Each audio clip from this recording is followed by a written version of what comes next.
Добрий день, шановні глядачі. Мене звати Іван Компан, я є директором Академії Deloitte в Україні. І сьогодні у нас черговий випуск програми Deloitte Academy Talks, головною темою якої є Україна, люди та майбутнє. Це вже четвертий випуск. Кому цікаво, можете переглянути записи попередніх програм на каналі Deloitte Ukraine в YouTube. Також звертаю вашу увагу на те, що випуски Deloitte Academy Talks тепер доступні в форматі аудіоподкастів на SoundCloud, Spotify та Apple Podcasts. Так що підписуйтесь. Про що говоримо сьогодні? Сьогодні мова про те, від чого залежить доля України та її майбутнє і з чим, на превеликий жаль, ми так і не впоралися за часи незалежності. Мова про інвестиції, без яких неможливо створити сучасну економіку і які зовсім не хочуть йти в Україну. Але в цьому морі інвестиційних розчарувань є й острівці щастя. І з керівником одного з них ми й будемо говорити прямо зараз в нашій програмі. В гостях у Deloitte Academy Talks засновниця та керівник інвестиційного фонду TA Ventures Вікторія Тігіпко. Вікторія, добрий день. Добрий день, Іван, добрий день. Добрий день. Вікторія, зразу ж перше питання. Вашому фонду TA Ventures вже близько 15 років, якщо я не помиляюся. Скажіть, будь ласка, яка інвестиційна ідея стала поштовхом для його створення? Що наштовхнуло вас на думку створити інвестиційний фонд? Да, Іван, дякую. Ну що, до речі, на той період часу, коли я починала і ми починали з TA Ventures, такі слова, як венчурні фонди, стартапи, інвестиції були доволі нові на нашій території. Сталося так, що я займалася сама офлайновим бізнесом до цього і почала спілкуватися через мої тревели і через бізнес з людьми, які були пов'язані з технологічним бізнесом, з стартапами, скажімо так, з венчур-білдингом, фаундери стартапів. І так якось сталося, я не знаю, слава Богу, що так сталося, що зустрілися з правильними людьми, з якими ми почали, по суті, venture building в Україні. Почали з декількох проєктів. Тобто я починала через такий супертранзит швидкий від офлайну до онлайну через venture building. В нашому venture building було декілька компаній. Це була Auto Insurance Company, Prima.IT. Зараз це компанія, яка генерує більше мільярда ревеню. Це такий дуже цікавий, до речі, ринок, який був на той час не таким відомим гравцям. Декілька мільйон долар маркет тільки в автоіншуранс в Італії. Ми почали будувати компанію в Україні, яка фокусувалася суто на Італії, на італійському ринку. Паралельно будували декілька компаній, зв'язаних з тревел. Якщо зараз би мені хтось сказав, чи так би я починала будувати, сказала би точно ні. Навіть на іншуранс компанію сказала б ні, і це було, і це, скажімо, б'юті нашого бізнесу, і іншурансу б сказала ні, і тревел б сказала ні, тому що не просто. Чому? Не просто. Пробачте, Вікторія, пробачте, що я перебиваю, але коли я почув про страховий бізнес, то мені зразу на думку спадає Уоррен Баффет. Він теж починав зі страхового бізнесу і бачите, чим закінчив. Нема у світі інвестора більш успішного і більш значимого взагалі для розвитку інвестиційного бізнесу, ніж Уоррен Баффет. Ви теж почали з іншуренса і все попереду. Да, все сталося, до речі. Да. Уоррен Баффет – це взагалі мій взірець і декілька інших цікавих людей, які зв'язані з Berkshire і його партнери. Ми, по суті, TA Ventures, ми дуже маємо цікавий, не такий, як усі продукти. Так? Наш продукт – це, по суті, ми value-інвестори також, тому шукаємо дуже свого роду. Ми чекаємо круті реально стартапи, яким треба додати value через інвестицію, через, скажімо таки, light curation, через можливість зробити правильні інтро їм до міжнародних фондів, які фокусуються на саме ті вертикалі, в які працюють стартапи, але не просто до інвесторів, а до партнерів, яких ми знаємо персонально, тому що наш бізнес – це people's business, і ми реально інвестуємо на ранніх стадіях у фаундерів, і хочемо, щоб ці фаундери мали контакт з класними партнерами фондів, які саме бажано з фаундерів. Окей? Але повертаючись до венчур-білдингу, дуже складна система. Венчур-білдинг – це дуже складна система. І я не є фанатиком венчур-білдингу як такового. Так? Мені більше подобається акселерація. І це те, чим займаються, по суті, інвестори, які інвестують на ранніх стадіях стартапи, такі як Tia Ventures, такі як багато інших крутих гравців, з подібною моделлю в Європі це TinyVC, в Америці і в Європі, але більше в Америці такі фонди, як FGLab. Вони не лідують раунди, вони мають такий супер гелікоптер-в'ю, інвестуючи десятки компаній за рік. Ми інвестуємо 25-35 компаній на рік. В фонді 2, який ми підняли в 2021 році, і ми вже закриваємо наш третій фонд, так? Ми інвестували в другому фонді 78 компаній, тобто навіть більше, ніж 35 на рік. 2 роки у нас інвестиційний період. Наші колеги інвестують більше, в рази більше. Вони мають супер гелікоптер-в'ю на територіях, де вони, скажімо так, мають свою принципову геолокацію. І в нашому випадку це Америка і Європа. В нашому випадку. В випадку, наприклад, FGLab – це Америка першу також, по-перше, Америка, потім Європа. Ми ще додали до нашої геолокаційної траєкторії, що додали зараз Southeast Asia, Латинську Америку і Мінагалов на 20%, скажімо так, 60 Америка, 20 Європа, але зараз навіть більше South Europe, ніж DACH, як було раніше в першому фонді, це 11-21 рік. Так? І трошечки міни і гіперфокус на Southeast Asia, як сказала. Ми бачимо наших партнерів в основному на географіях, де ми не присутні постійно, де ми в меншому обсязі присутні географічно. Наприклад, інвестуємо в Америці, в Європі і в Азії, тому що ми там є. Тобто ми проводимо треть частини часу, як я проводжу в Америці, треть часу в Європі, тому там інвестуємо третину часу в МІНа-регіоні, третина часу в Ейжа. Так, по такій же схемі працюють наші партнери. Тобто такі фонди, як ми, мають супер такий гелікоптер-в'ю. Якщо ти копаєш яму в одному регіоні, ти часто не бачиш, як працюють подібні моделі, подібні KPI і так далі, наприклад, в регіоні Азії чи Латинської Америки, etc. Ми знаємо інвесторів, знаємо компанії, знаємо метрики, і нам легше, маючи дату по окремій, наприклад, вертикалі бізнесу, в нас є своя спеціалізація, незважаючи на такий все ж таки гелікоптер-в'ю, як фонду ранніх інвестицій, ми можемо екстраполювати підходи, метрики і знання на макроекономіку або мікроекономіку та компетішн, які відбуваються в тій і іншій території. Це про нас. Тобто на той час це було, взагалі все дуже-дуже нове. І тревел – це не наша вертикаль, скажімо так, але ми, пообламували собі зуби на декілька компаній, які вийшли з нашого венчур-білдингу. Вікторія, повинен спитати, чи на цій карті світу, яку ви намалювали, чи є місце Україні? Якщо є, яке місце вона там займає? Звичайно, Україна, це і Європа. Тобто Україна у нас Європа, ми її не виділяємо окремо. В нас дуже серйозні стартапи, які, мабуть, у вас на слуху, які народилися в Україні, які роблять свої ревеню в Україні. Зараз не тільки. Деякі з них не планували робити ревеню не тільки в Україні. Наприклад, Лікі24, це відома компанія українська, яка, до речі, рухається, це боєць. Тобто вона дуже багато, до речі, допомагала і допомагає зараз, особливо там на початку, на старті війни, в перші 2 роки це було дуже-дуже серйозно. Вони продовжують все теж робити, але війна зробила серйозні виклики.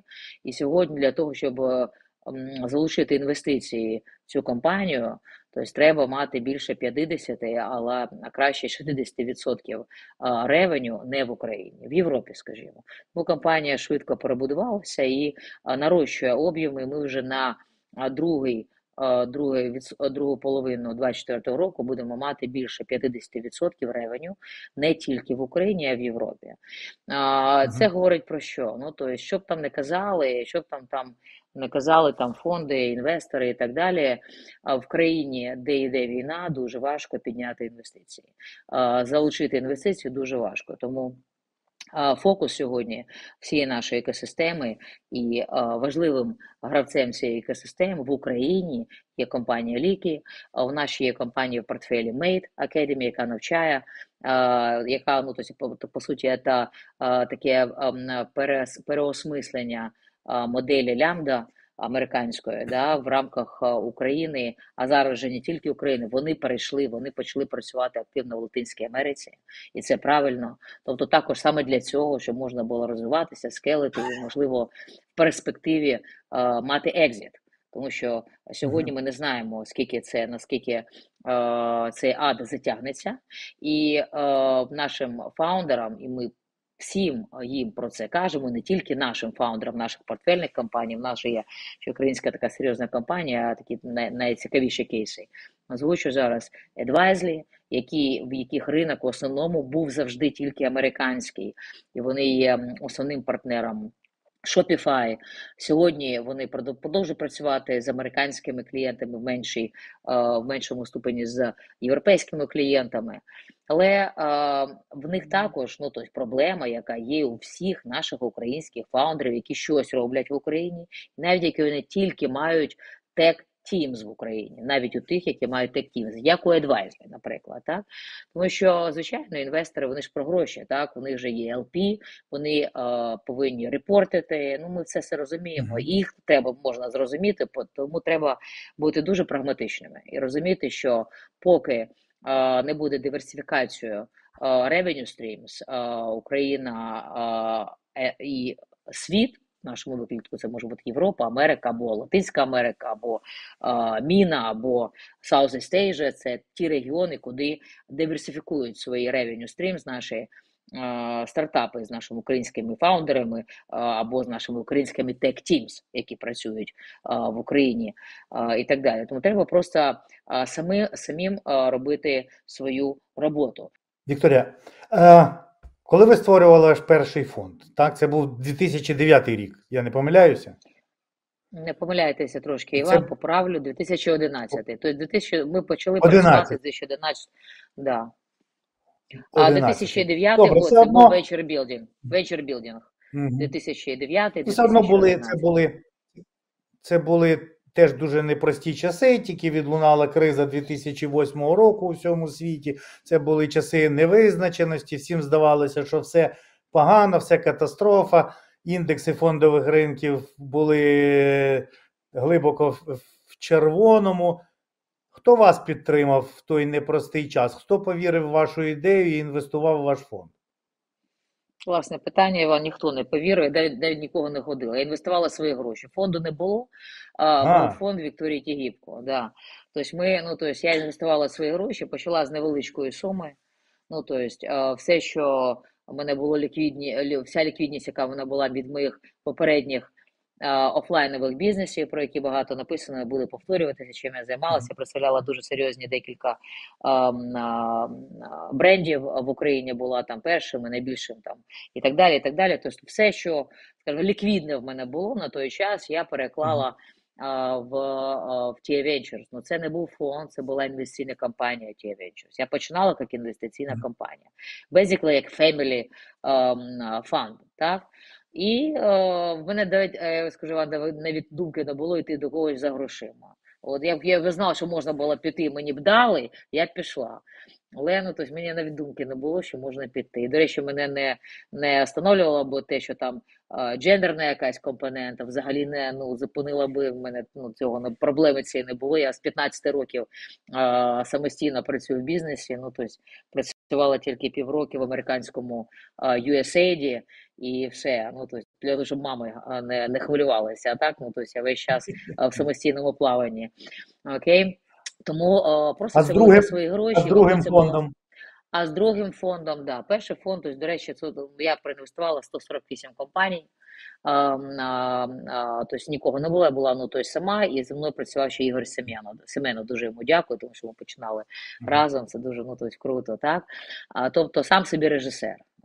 Я би не зробила... Ви сказали 148? Да, 148 компаній я проінвестувала самостійно в Чимало. першому T-Ventures One. T-Ventures One, да. У мене було 6 IPO, ну, тобто компанії вийшли 6 М, разів на IPO. мгм. От перший, скажімо, перший T-Ventures 1, це як інвестиційна компанія, скажімо, це фонд для простішого, фонд 1. У мене 12 юнікорнів, компаній, які коштують більше 1 мільярда в фонді. І в мене 20 сунікорнів, тобто компанії, які коштують від 100 до мільярда сьогодні в портфелі першого фонду. І це при тому, що я колись напишу книжку, мабуть, про це. Я зробила дуже багато помилок, і дуже була, ну, тобто вірила, ну, на своєму рівні, до речі, як мені не просто там повірити, але все ж таки я вірила крутим фондам американським, європейським, які мені приносили компанії, думали, що вони приносять компанії, тому що ми друзі, у нас класні такі відносини і таке інше. А насправді, як би це вони думали, ну тут якась от, річ, вечір, Family Office із України, ну на тобі, в общем, круту компанію, Мгм. коротше. Ну розумієте, тобто таких випадків було багато, до речі. Багато, і майже всі списання, які в мене відбулися, до речі, в першій ітерації, в TVN 1, це списання від крутих топ-10 американських і європейських фондів. Це мене на 4-й рік роботи вже навчило дуже серйозно. Тому що завжди роби свій due diligence сама. Не Мгм. вір нікому, навіть крутим фондам, якщо це не твій там, ну, то есть, family або ну, дуже-дуже вузький круг. І не інвестуй ніколи в стартапи, фаундерів, яких ти персонально не знаєш. Так, ти не зробила свій due diligence. А також другий learning, це вже після, тому що мені потрібні були гроші. Я просто інвестувала і перекладала. Я більше там ніж 4 рази вернула свої гроші. Ну, тобто весь total initial investments, який я зробила в першому, в мене ще на папері майже там 11 іксів. Тобто це дуже круті показники насправді. Ну, тобто дуже круті показники, але б вони були набагато кращими, якщо б я зразу не робила помилок, зустрічалася б з усіма компаніями, фаундерами, яким я давала гроші, не інвестувала в growth stage, ну тільки тому, що швидко там геть завтра потрібні гроші, давай там і не порушувала би правила early інвестицій, коли треба математика, що працювала в нашому бізнесі, все ж таки це психологія і математика. Стартап Angel Ecosystem почав формуватися саме тоді, коли мої знайомі почали бачити, що ну, компанії, які проінвестували, ростуть. Я весь час була в переїздах, весь час їздила, ну, тобто і по Європі, більше, до речі, перший T-Ventures One, це була Європа. Тобто більше їздила по Європі, менше по Америці.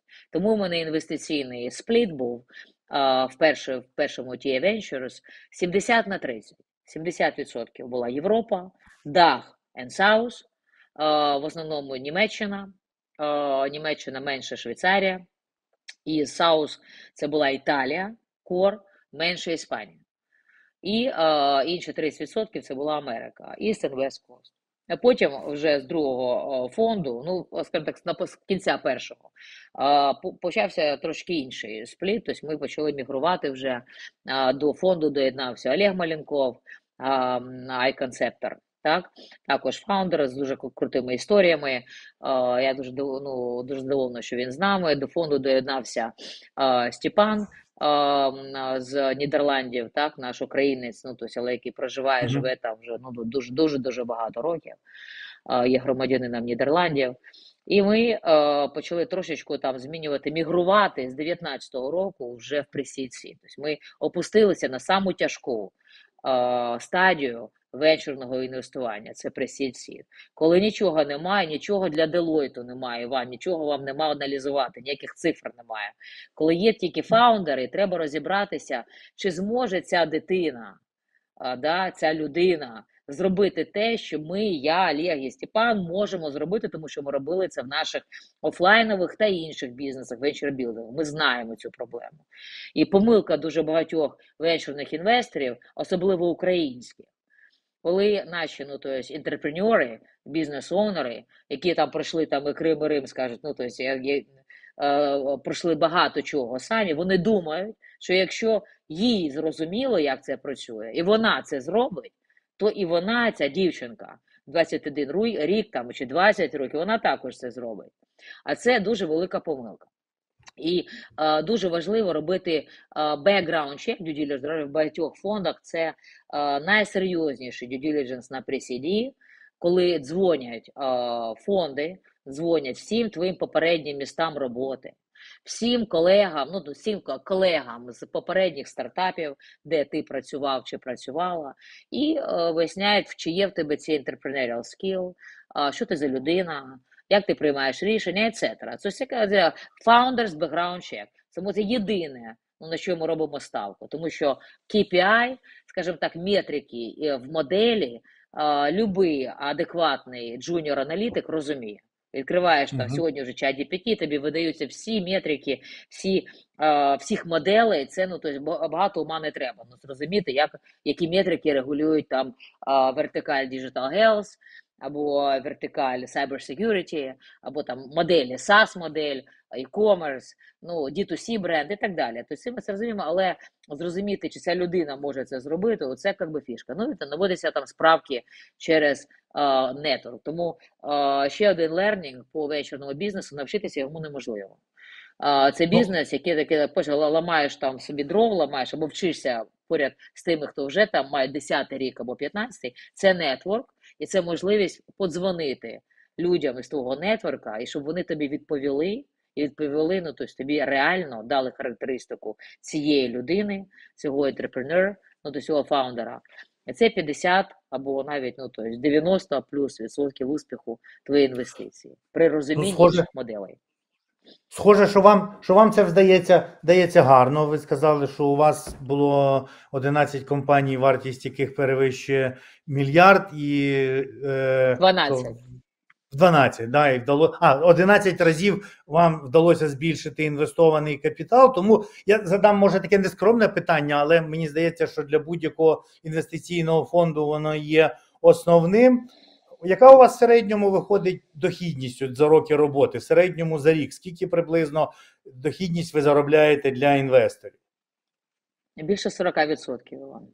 Тобто вона росте, тому що і вона, до речі, росте, тому що в компанії, наприклад, дивіться, 148 інвестицій я зробила, мінус 80 екзитів, це T-Ventures 1, так? То ще 62 компанії в ефірі. Правильно?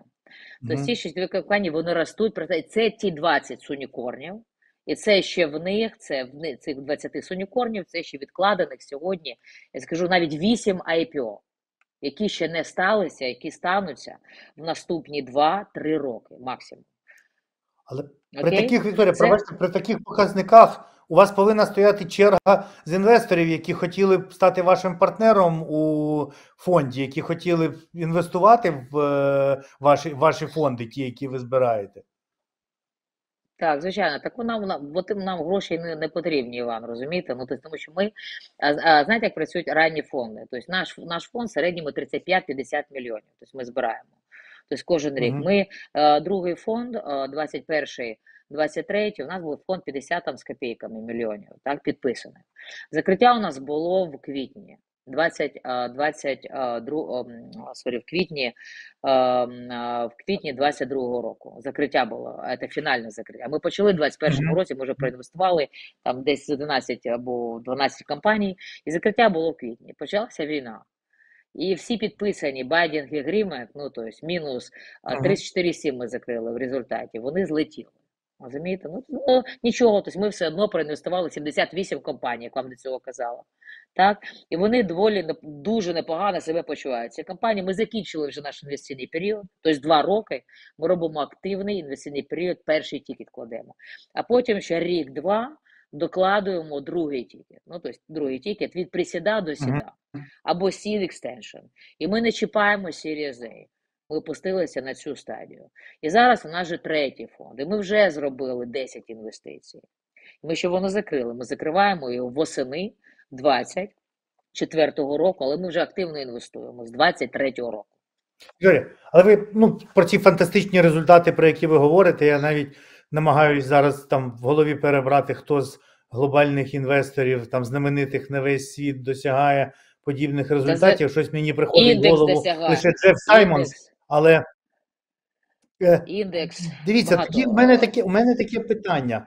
Якщо є такі фантастичні можливості, на ваш погляд, чому з іноземних інвесторів ніхто не хоче йти в Україну і фактично от фондів, які вкладають в українські бізнеси інвестиційних, от з відомих, ті, які на слуху, це ваш і, мабуть, Horizon Capital, який є в Україні. Ну там трошки інша, вірніше, зовсім інша історія. Чому тоді не стоїть черга з іноземних інвесторів в Україну? І взагалі, на вашу думку, от чи може Україна стати якимось таким раєм, мабуть, це занадто сильне слово, але може притягувати до себе фінансових інвесторів? Да. Іван, треба розуміти, що ми завжди були міжнародним фондом. Тобто ми інвестували в Європу, в Україну. Україна займала незначну частину інвестицій, чи ще починаючи з 2011 року. Моєю першою інвестицією була інвестиція в компанію DeepL. Я по 4 мільйони зайшла в цю компанію, сьогодні вона коштує 2 мільярди, і скоро, я думаю, через декілька років буде коштувати там, скажімо, 4 або 6 мільярдів, або більше. На IPO. Це ще один, це відкладене IPO. У мене більшість компаній – це Європа і Америка. Європа 20%, в цих 20% Україна. Сьогодні таких активних компаній українських, які в мене в портфелі, є активних, це 4 із 249, Іван. Окей? І ми завжди були міжнародним фондом, і тому ці результати від географічної, від геодайверсифікації. 60-20-20, 10% рівно сидить Southeast Asia, Latin America і Міна та інше. Розумієте, тому але чому не йдуть в Україну? Просто як компанії в Україні є. Компанії цікаві в Україні є. Сьогодні ситуація, ну, тобто почалося все з ковіду, далі перейшла історія. А інвесторів нема.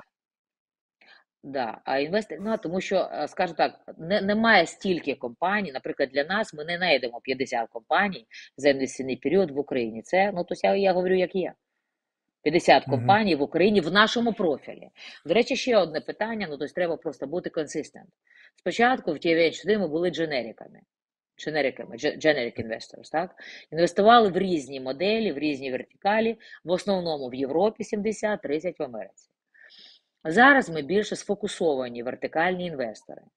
Тобто ми менше інвестуємо в фінтех, майже від менше до майже zero, але трошки є, в Америці і в Європі.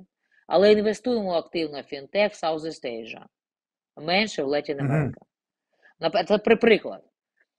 Хоча найбільші свої гроші ми заробили від екзитів компанії саме в фінтеці та іншуртек, а також e-commerce, а також D2C бренди, etc. Навіть EdTech ми заробили нормально. На першому зараз ми в EdTech не advertisement tech не інвестуємо, це вбивство. А з другого фонду, де вже були не тільки мої гроші як GP, а я з кожного фонду в другому фонді інвестувала 62,8% своїх грошей. Далі це були гроші наших LP і в основному наших iClub-мемберів. Тому що вони розуміють, як ми працюємо. Вони хочуть також інвестувати в так званий T-Ventures Index, тобто вони попадають в усі компанії, як і я. І не можу інвестувати в компанії за межами T-Ventures. Я можу докласти грошей в фонд.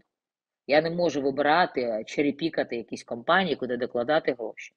Тому я інвестую. І таких партнерів, General Partners, які інвестують, не то, що там 62 або в першому фонді 100% своїх грошей в фонд, ну як Family Office, які навіть 5% інвестують, дуже мало. Є свої нюанси в нашому бізнесі. Тобто для нас, починаючи з 2019 року, не було багато можливості інвестувати в Україну через ті вертикалі, які ми зробили своїми фокусними, Іван.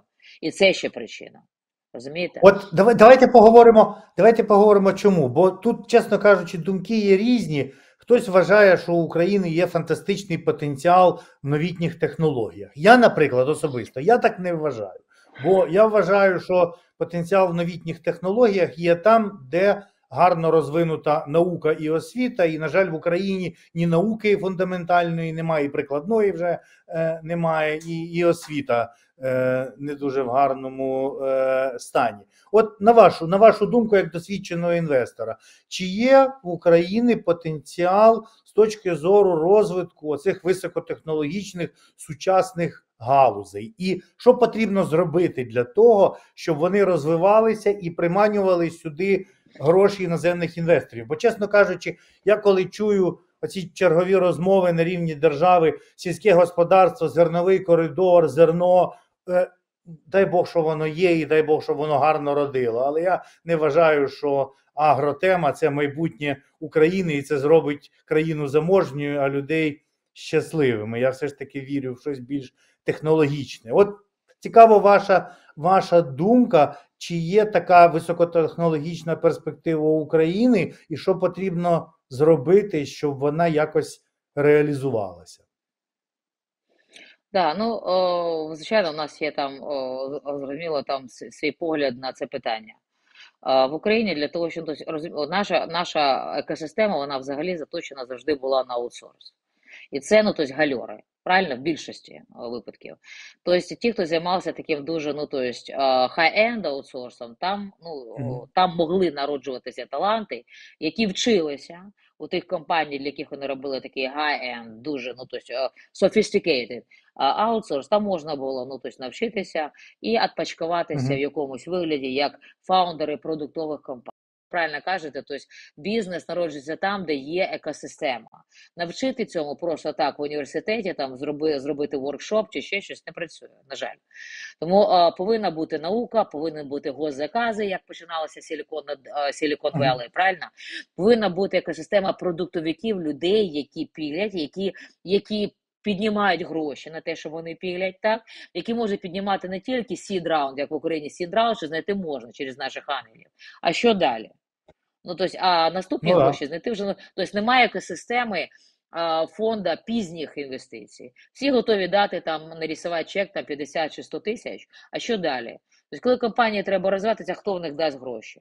На початку розмови з вами сказали, що згадали прагматизм і гроші. Інвестування, на мій погляд, це саме про це, про прагматизм і про гроші. Тому інвестори перед тим, як іти в Україну, вони, звісно, роблять свою діагностику, due diligence англійською мовою, вони оцінюють шанси і вони моделюють ті доходи, які могли б заробити від інвестицій в Україну. І ми всі знаємо, що є пряма залежність між ризиком і дохідністю. От як ви вважаєте, скільки інвестор, яка-небудь гарна міжнародна компанія, яка заробляє по-білому, скільки вона повинна заробляти в Україні на рік, яку дохідність повинна отримувати, щоб інвестиція в Україну стала їй цікавою, враховуючи всі ризики для ведення бізнесу, які є в Україні? Це таке дуже дженерик питання, да? Тобто, ну, по вертикалях, по об'єму інвестицій, по ризикам, які з кожної вертикалі бізнесу Але воно важливе, я поясню середньому, чому трошки. я думаю, що більше 20%. Я думаю, Більше що, ну, 20%. 20, да, більше 20% це, как би, ну, то есть, це ради чого можна напрячься. Я просто скажу наприклад, у нас є портфельна компанія, яка в Швейцарії сидить, да, інвестує в Швейцарії, трошечки в Італії, трошечки у Дасі. Так, ну Дась, Швейцарія це частина даху, да? Німеччина.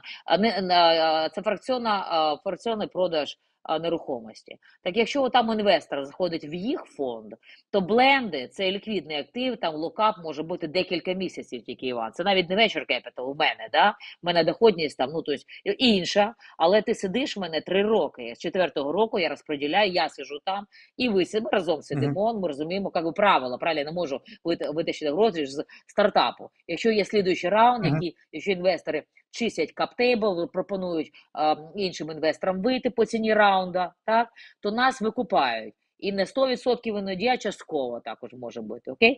То в цьому випадку це ліквідний, по суті, ліквідний актив за якимись limitations, так? Так вони там заробляють, наприклад, швейцарська компанія, заробляють, якщо on a deal-by-deal basis, 15%. А якщо, допустимо, вони в фонд кладуть гроші, може бути трохи менше, може бути там 12, там 15%. Окей? То, звичайно, зараз на важелі кладемо йти в Україну робити бізнес, або в Швейцарії покласти там фракціонно, розуміємо, да? Ризиків ноль, застраховано все.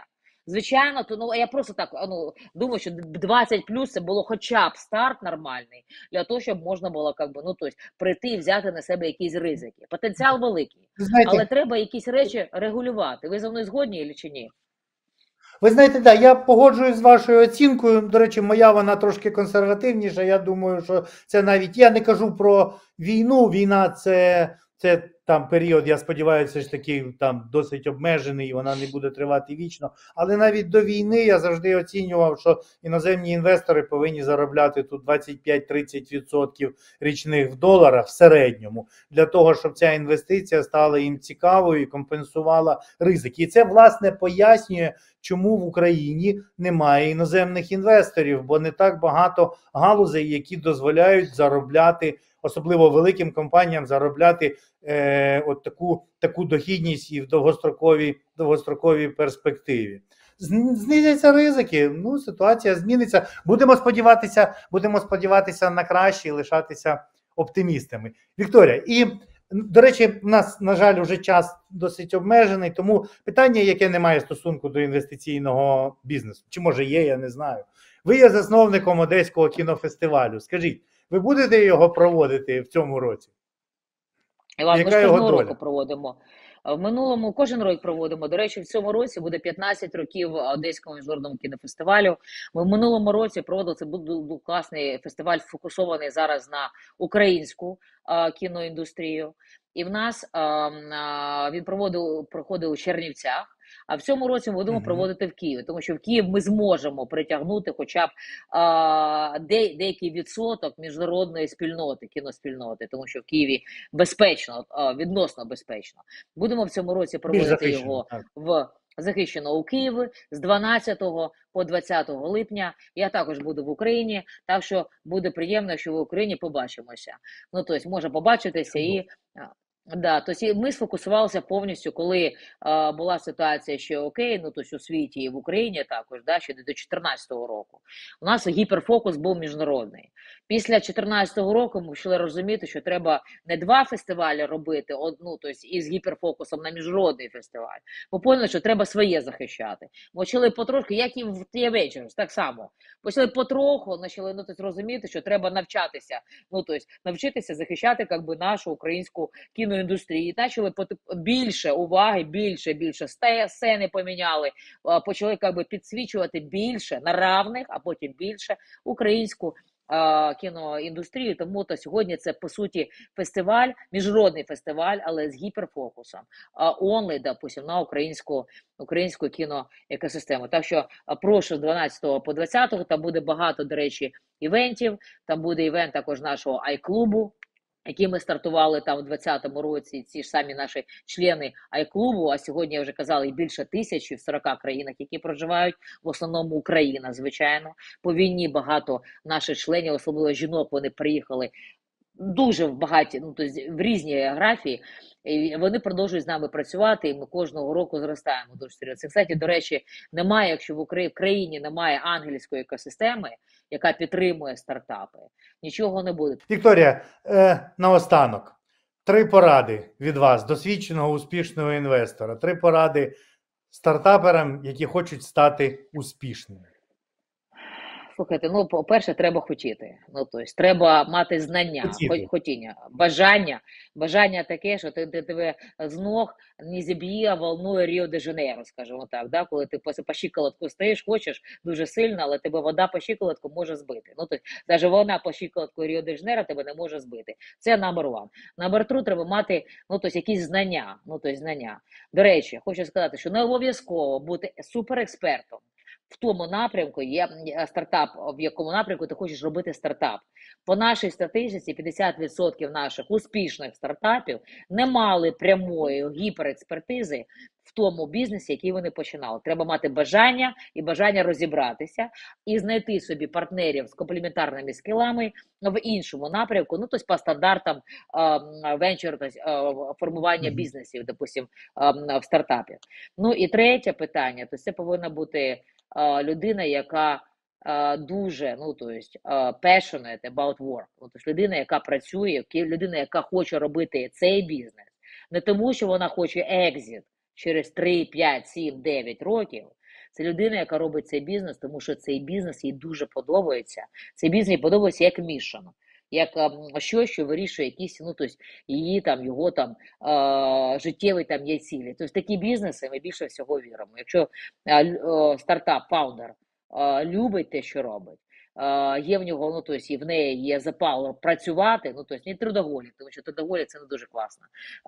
Людина, яка любить працювати, in passion і in impact. Оце, мабуть, основні 3 поради тим, хто хоче робити стартап. Вікторія, дуже вам дякую за цю розмову.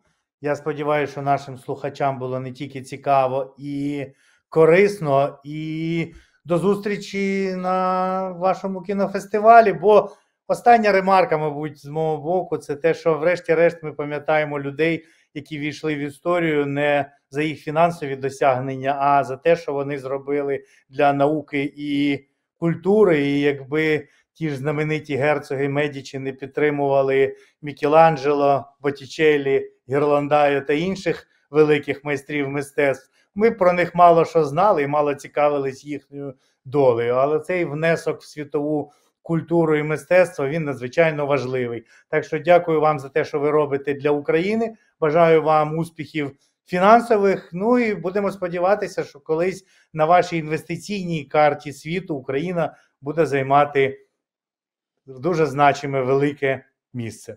Дуже вам дякую. Так і буде. Дякую вам, дуже дякую. До побачення. Дякую. Колеги, ви дивилися Deloitte Academy Talks.